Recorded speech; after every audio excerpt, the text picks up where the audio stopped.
Mortal Kombat II. Following his failure to defeat Liu Kang in the previous Mortal Kombat tournament, the evil Shang Tsung begs his master Shao Kahn, supreme ruler of Outworld and the surrounding kingdoms, to spare his life. He tells Shao Kahn that if they hold the next Mortal Kombat tournament in Outworld, the Earthrealm warriors must travel away from home to attend. Kahn agrees to this plan and restores Shang Tsung's youth and martial arts prowess.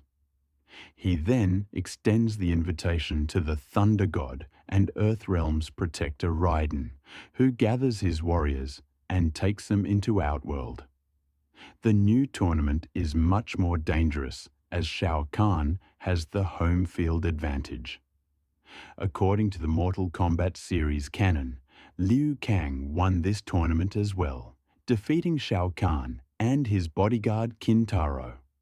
The game's story mode can be also finished using any other playable character, resulting in a variety of non-canonical endings for each of them.